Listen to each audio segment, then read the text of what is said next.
नमस्कार, मी श्रीकांत उमरीकर. आपण पाहतात अॅनालायझर. लाईक करा, शेअर करा, सबस्क्राईब करा. अॅनालायझरचं ॲप डाउनलोड करा. राहुल गांधींना मनपूर्वक धन्यवाद. आम्ही नेहमीच म्हणतो उद्धव ठाकरे, राहुल गांधी, शरद पवार, संजय राऊत आम्हाला वारंवार कॉन्टेंट देत राहतात आणि त्याच्यावरती मग आम्हाला आपोआपच व्हिडिओ करायला मिळतात, त्याचा व्ह्यूज पण चांगले मिळत राहतात. राहुल गांधींनी एक असं अकलेचे तारे आता तोडलेले आहेत की 1 वर्षात हे सरकार पडणार. लगेच त्याच्यावर चर्चा सुरू झाली. मी ते का आणि कसं पडणार असे प्रश्न राहुल गांधींसारख्यांना विचारत नाही, कारण की ते लॉजिकली काही बोलतच नसतील तर आपण म्हणजे म्हणतात ना, मूर्खाची काय कुठला प्रतिवाद करायचा नसतो, कारण की मग आपलाच मूर्खपणा सिद्ध होतं. आपण मान्य करू हे सरकार पडणार. आता मला पुढचा प्रश्न उपस्थित करायचा राहुल गांधीसाठी नाही, त्यांचे जे समर्थक सगळे चमचे लेब्रांडो पत्रकार आहेत त्यांच्यासाठी, की आपण मान्य करू राहुल गांधी म्हणतात त्याच्याप्रमाणे, आणि त्यांचे जे काही तथाकथित त्यांनी हाकलून दिलेले पण त्यांचेच आता बाजू घेणारे प्रवक्ते सुद्धा आहेत वेगवेगळ्या चॅनल्सवरती, तेही सांगतात की कशी जनतेमध्ये अस्वस्थता आहे, जनरेशन झेड कसं अस्वस्थ आहे आणि हे सरकार कसं पडणार आहे महागाईवर. म्हणून म्हणलं ती चर्चाच नको. आपण मान्य करू की केव्हा ते म्हणतात तेव्हाप्रमाणे काय त्याच्या अजून 4 दिवस 8 दिवस महिनाभर आधीचे सरकार पडलं असं गृहीत धरू. आता पुढचा मुद्दा उपस्थित होतो की मग सरकार स्थापन कोण करणार. सगळ्यांना असं वाटेल की त्यात काय सोपी गोष्ट आहे. ज्या अर्थी राहुल गांधी म्हणतात की हे सरकार पडणार आहे त्या अर्थी पुढचं सरकार राहुल गांधीचं असणार आहे. थांबा, प्रत्यक्ष राहुल गांधींच्या द ग्रेट मातोश्री सोनिया गांधी यांच्या बाबतीत घडलेला प्रसंग मी तुम्हाला सांगतो. अटल बिहारी वाजपेयींचं सरकार होतं, 13 महिने टिकलेलं. आधी 13 दिवस टिकलं, त्यांना कोणी पाठिंबा दिला नाही. त्याच्यानंतर देवगौडा आणि गुजरालचा प्रयोग झाला, तोही फसला. शेवटी निवडणुका घ्यायची वेळ आली. निवडणुका घेतल्या, त्याच्यातूनही कुठल्याच पक्षाला बहुमत नाही. परत वाजपेयींचं सरकार आलं, ते 13 महिने टिकलं. आधी 13 दिवस टिकलं, मग 13 महिने टिकलं. तेव्हा गमतीनं असं म्हणायचे की आधी 13 दिवस टिकलं, मग 13 महिने टिकलं, नंतर 13 वर्ष टिकेल. खरंच हा व्हिडिओ तुमच्या समोर येतोय. 26 तारीख आहे, त्या दिवशी 26 मे वाजपेयी मोदींनी शपथ घेऊन पहिल्यांदा बरोबर 12 वर्ष पूर्ण झालेत. म्हणजे 13 दिवस 13 महिने नंतरचं वाजपेयींचं सरकार 6.5 वर्ष टिकलं होतं, 4.5 वर्ष टिकलं होतं. पण आता मोदींचं सरकार तेव्हा म्हणल्याप्रमाणे 13 वर्षाचं होतं, 12 वर्ष तर पूर्ण झाले. तेव्हाचा प्रसंग मी तुम्हाला सांगतो. जयललितांनी पाठिंबा काढून घेतला. काँग्रेसचे मुख्यमंत्री होते तेव्हा गिरधर गोमांग म्हणून ओरिसातले, ते तेव्हा मुख्यमंत्री पदावरती असताना सुद्धा त्यांनी खासदारकी अजून सोडलेली नव्हती, तिथं आमदार म्हणून निवडून आले नव्हते. मधल्या त्या 6 महिन्याच्या कालखंडामध्ये त्यांनी एक अनैतिक वर्तन असं केलं, आपण खासदार असल्याचा फायदा घेतला आणि त्यांनी विरोधात मतदान केलं. एका मताने वाजपेयीचे सरकार पडलं. आता तो प्रसंग येतोय जो मी म्हणतोय तसं. हे म्हणतात ना मोदीचं सरकार पडणार आहे, आपण गृहीत धरून पडलं जसं वाजपेयींचं पडलं होतं. आता पुढं काय. सोनिया गांधी गेल्या राष्ट्रपतींकडं. विरोधी पक्ष नेते तेव्हा शरद पवार होते. शरद पवारांना बरोबर नाही घेतलं सोनिया गांधी. गुलाम नबी आझाद आणि बाकीचे सगळे पंटर त्यांच्या बरोबर होते. राष्ट्रपतींनी त्यांना एका वाक्यात विचारलं, हरकत नाही तुमची यादी द्या. आणि मग सगळे बघायला लागलेत ना यादी कुठे आहे. तुम्ही सध्याच्या सरकारवरती जेव्हा अविश्वास ठराव आणता, तो मंजूर होतो, तेव्हा आपोआपच तुमची जबाबदारी असते नैतिक, ते सरकार नको ना, मग तुम्ही सरकार स्थापन करा. त्याप्रमाणे त्यांना राष्ट्रपती असं नाही म्हणाले की तुमच्यावर माझा अविश्वास आहे. राष्ट्रपतींनी फक्त त्यांना यादी मागितली, तुम्हाला पाठिंबा देणारे 272 खासदार कुठे. सोनिया गांधी तोऱ्यामध्ये. आता प्रश्नच नाही, आपलंच सरकार आहे आता. सगळ्यांना तेव्हा अगदी जोर चढलेला होता. मुलायम सिंग यादव पाशी येऊन गाडं थांबलं. आता जे सगळे पुरोगामी त्या अखिलेश यादवचं कौतुक करतात समाजवादी पक्षाचं, त्यांना मी सांगू इच्छितो. आणि जेव्हा मुलायम सिंग यांच्याकडे पत्रकार गेले आणि विचारलं की बाबा, मुलायम सिंगांचा पाठिंबा गृहीत धरलेला होता. मुलायम सिंगच्या डोक्यात राग होता की मला का नाही विचारलं जाताना राष्ट्रपतीकडे. 35 का 38 काहीतरी 40च्या जवळपास खासदार होते त्यांचे. जेव्हा पत्रकारांनी विचारलं की तुम्ही पाठिंबा देणार, म्हणजे माझ्या पाठिंब्याचा संबंधच नाही, मला काय विचारलं, मी पाठिंबा देणारच नाही. अरे आता आली ना पंचायत. तुम्ही ज्याच्या विरोधामध्ये अविश्वास ठराव आणला ते सरकार पडलं, त्यांनी राजीनामा दिला, संपला विषय. आता पर्यायी सरकार कोणी स्थापन करायचं. अक्षरशः मुलायम सिंग यांनी नकार दिला. आपल्या 272चं गणित जमलंच नाही. शेवटी निवडणुका घ्याव्या लागल्या. निवडणुकीत परत वाजपेयी सरकार आलं. आत्ता जे असं म्हणतायत की मोदी सरकार पडणारे राहुल गांधीच्या होला हो मध्ये मिसळून, माझा त्यांना पुढचा प्रश्न आहे, पडलं मी गृहीत धरतो, कारण ते वाद करण्यात अर्थच नाही.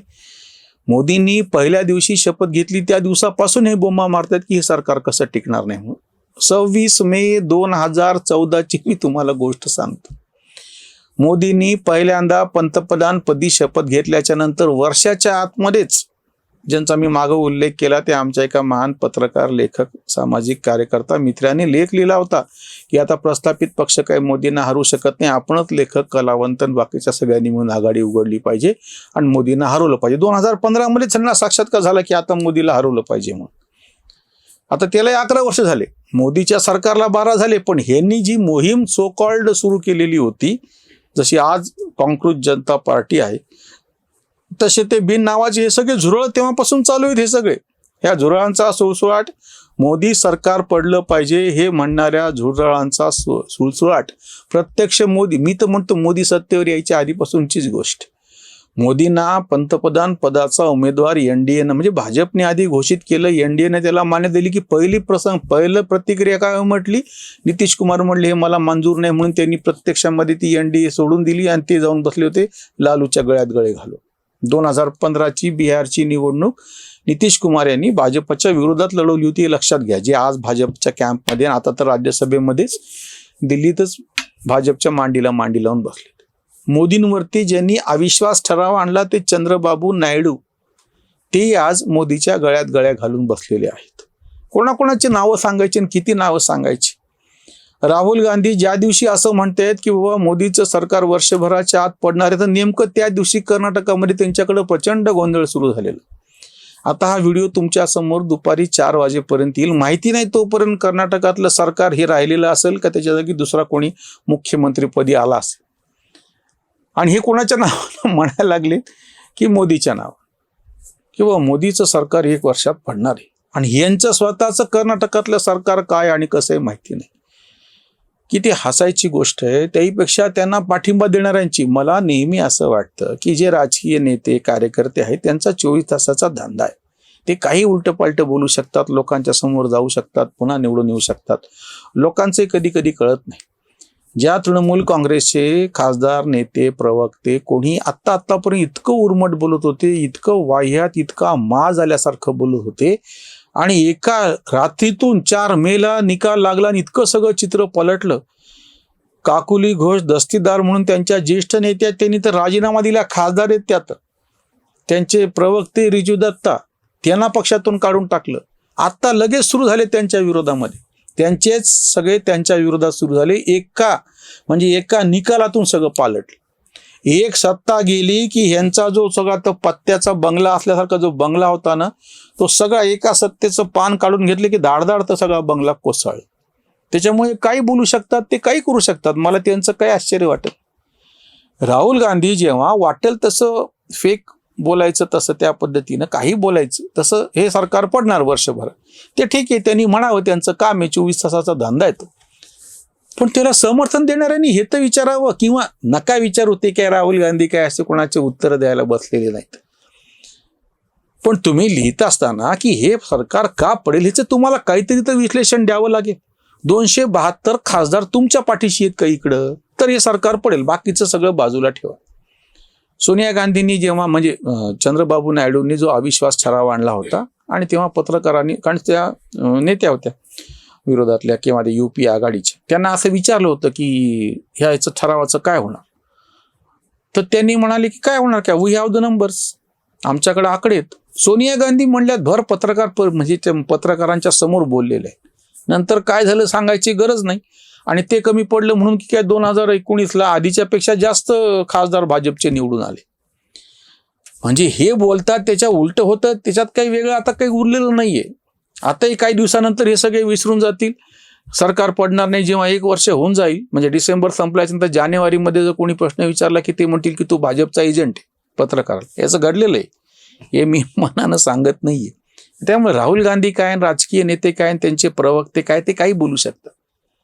माझा आक्षेप जे पत्रकार आहेत, जे अभ्यासक आहेत, ज्यांना तथाकथित तुमची जे काही विश्लेषणाची पद्धत आहे, तुम्ही जे मांडतायत ते लोक गांभीर्याने ऐकतायत ना. तुम्ही असं जर फालतू लोकांचं जर समर्थन करत बसाल, जे 11 वर्षापासून 12 वर्षापासून चालू आहे, म्हणजे मोदीला शिव्या देण्याची ह्यांची तपश्चर्या पूर्ण झाली 26 तारखेला आज.